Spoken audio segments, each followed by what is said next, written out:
Fluminense tem um calendário difícil, complicado nos próximos 3 jogos por 3 competições diferentes. E dependendo dos resultados, a gente pode ter um mar de calmaria ou uma pequena crise nas próximas semanas. A gente vai falar sobre isso, sobre o jogo contra o The Strongest nesta quinta-feira, logo depois da nossa vinheta.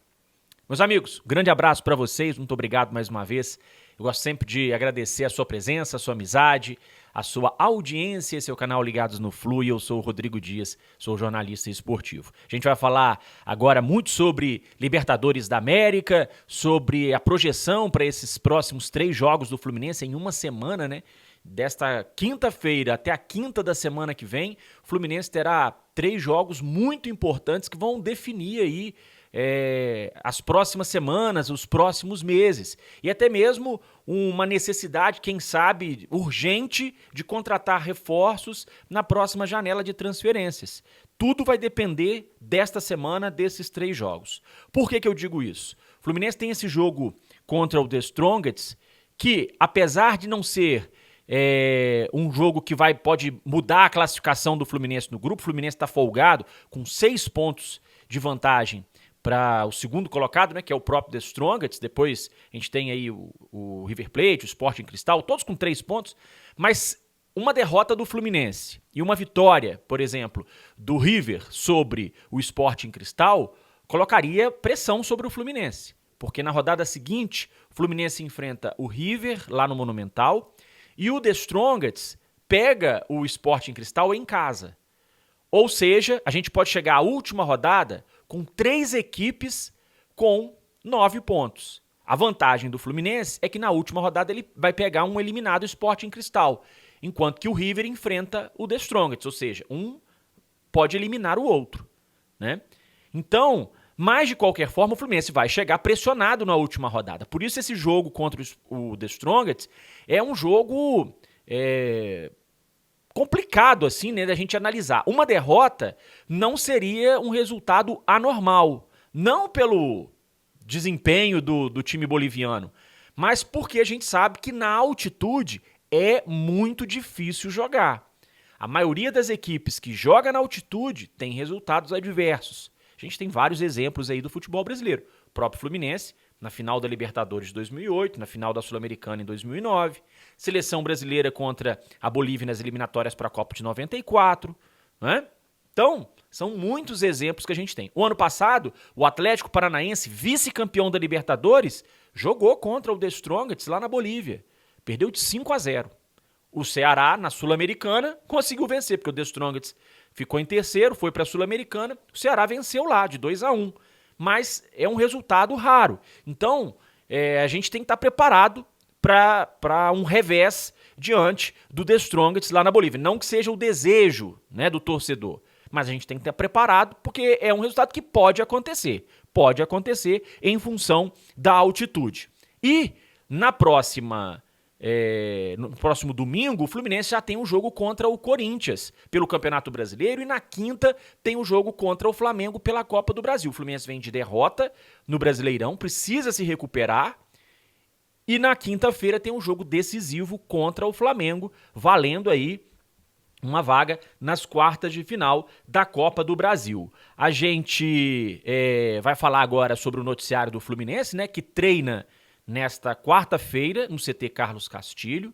Depois do treino, tem a viagem para a Bolívia. O Fluminense, de acordo com o GE, ele vai ficar em Santa Cruz de la Sierra, onde a delegação vai dormir, e amanhã, poucas horas antes do jogo, segue para a cidade de La Paz para poder enfrentar a equipe do The Strongest. Essa estratégia foi traçada justamente para diminuir os efeitos da altitude, o que não garante que os jogadores não vão se sentir cansados, não vão sentir dor de cabeça, não vão sentir mal-estar, isso não garante nada, né? Mas, de acordo com a estratégia do Fluminense, com os especialistas que o Fluminense ouviu, a melhor maneira de enfrentar os efeitos da altitude, de diminuir os efeitos da altitude, é chegar em cima da hora ou chegar com vários dias de antecedência, o que é inviável né, nos dias de hoje.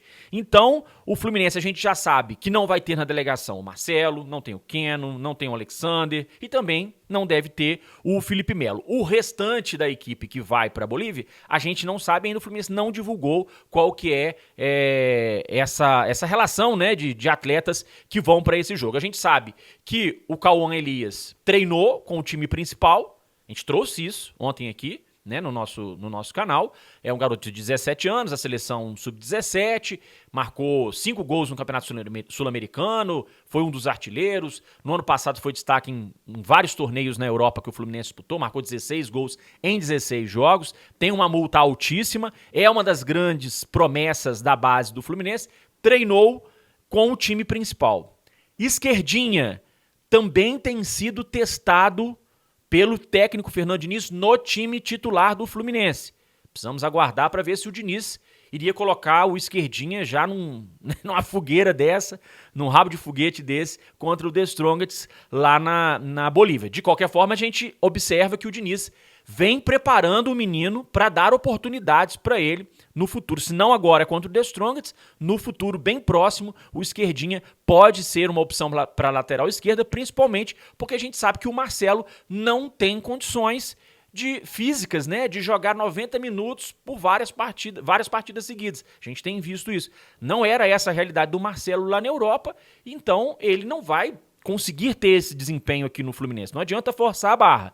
Então o Fluminense precisa de um reserva, precisa de um jogador para entrar no time quando o Marcelo precisar ser poupado. Eu convidei mais um tricolor, ontem trouxe aqui o Luiz Macedo, de Governador Valadares, tricolor, que deu a opinião dele sobre essa partida contra o The Strongest, e hoje eu trouxe mais um tricolor, da cidade de Muriaé, em Minas Gerais, o Júnior, que vai falar pra gente o que ele tá achando desse confronto contra a equipe boliviana. Diz aí, Júnior, um grande abraço para você, obrigado pela presença. Boa noite, Rodrigo Dias, aos seguidores aí do canal Ligados no Flu, a torcida da Muriaense. Mais uma vez te agradecer, Rodrigo, pelo convite. Coincidentemente, é para falar mais uma vez sobre uma partida de Libertadores da América contra o time boliviano do The Strongest. Lembrando que no primeiro jogo eu estive no Maracanã, esperava uma vitória bem mais tranquila, foi um jogo muito difícil. Ganhamos por 1-0, gol do zagueiro Nino de cabeça, cruzamento do Paulo Henrique Ganso. Com relação ao jogo da próxima quinta-feira, Rodrigo, os papéis se invertem. O Fluminense, infelizmente, aí perdeu peças importantes no elenco. Haja vista aí que tivemos o lado esquerdo todo comprometido com as ausências aí do Felipe Melo, do Marcelo, do Alexander e do Keno. A ausência mais sentida, na minha opinião, especialmente a do Alexander, que é um menino novo, cheio de vitalidade, que fazia o time todo jogar, especialmente o Marcelo, tinha muita liberdade para atacar, o Ganso, e ajudava muito na recomposição, juntamente com o André no setor defensivo. Se eu for falar com o coração, eu vou falar aí que acredito muito ainda na vitória do Fluminense. Mas falando com a razão, a gente sabe que o The Strongest na Bolívia, a altitude pesa bastante, vai ser um jogo muito complicado e eu vou dar minha opinião. Acho que o jogo vai ser 1-1. Esse 1-1 será um resultado muito importante aí na caminhada para o tão sonhado título da Libertadores da América. Muito obrigado, então, ao Júnior, que mais uma vez colaborou aqui com o nosso canal. E a gente tem um adversário pela frente que vem de vitória no campeonato local, vitória por 4-1. A gente tem imagens aí que foram divulgadas pelas redes sociais do The Strongest. E o The Strongest é um time, gente, que costuma fazer muitos gols em cobranças de escanteio. Marcou o gol assim contra o River Plate, naquela vitória por 3-1. Marcou o gol de escanteio também no jogo do final de semana. Então o Fluminense tem que ficar atento com essa jogada aérea, a bola parada da equipe boliviana. Então, acabando o jogo contra o The Strongest, ele já viaja direto para São Paulo, para o jogo do próximo final de semana. É um jogo que o Fluminense precisa do resultado positivo, porque vem de derrota para o Botafogo. Então precisa do resultado, tem que aproveitar o mau momento do Corinthians. O Corinthians jogou bem contra o Flamengo, poderia até ter saído com um resultado melhor.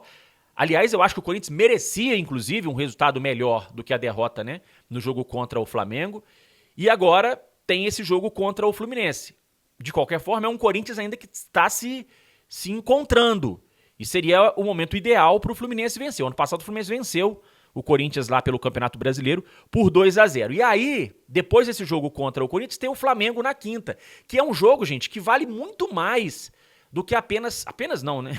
Porque 4.300.000 reais é muita grana. Mas é um jogo que vale muito mais do que a grana que garante, né, o time que se classificar para as quartas de final.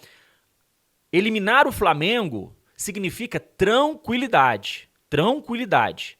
Porque se o Fluminense perde para o The Strongest na altitude, se o Fluminense perde para o Corinthians no final de semana em Itaquera, e se o Fluminense é eliminado pelo Flamengo na Copa do Brasil na quinta, esses 3 resultados criariam aí uma pequena crise no Fluminense, porque aí a gente vai somar, né, a derrota para o Botafogo no final de semana agora último e a má atuação diante do Flamengo no primeiro tempo daquele Fla-Flu da Copa do Brasil, que o segundo tempo eu nem considero depois da expulsão do Felipe Melo. Mas no primeiro tempo o Fluminense já não tinha feito um bom jogo. Aí pega o Botafogo, deu só 3 chutes a gol. Perdeu o jogo. Então se o Fluminense acumula aquele empate com a má atuação contra o Flamengo, uma derrota para o Botafogo com má atuação, perde para o The Strongest, se o Fluminense perde para o Corinthians e é eliminado pelo Flamengo, a gente vai ter uma pequena crise aí. Então, por isso que é muito importante o Fluminense traçar a melhor estratégia para esses 3 jogos, para que o Fluminense consiga pontuar, consiga atuar bem, né? E principalmente consiga a classificação na Copa do Brasil na próxima quinta-feira. Então, por isso que eu chamo essa semana, desta quinta até a próxima quinta, de uma semana decisiva para o Fluminense, para que o Fluminense tenha tranquilidade, paz, para trabalhar, né, o time, principalmente porque daqui a algumas semanas a gente vai ter uma parada de 10 dias no futebol brasileiro, porque vai ter a data FIFA, então vai ser um período para o Fluminense descansar. Então por isso que é fundamental a gente, ao chegar nesse período da data FIFA, chegar com um time classificado na Copa do Brasil, com o time com a classificação engatilhada na Libertadores, com uma boa pontuação no Campeonato Brasileiro. Tudo isso é importante para que o Diniz tenha tranquilidade para dar sequência ao seu trabalho, né, sem pressão da imprensa, sem pressão da torcida, para que a nossa temporada continue, né, da forma como a direção planejou e da forma como o torcedor imagina que tem que ser. Então é isso, meus amigos.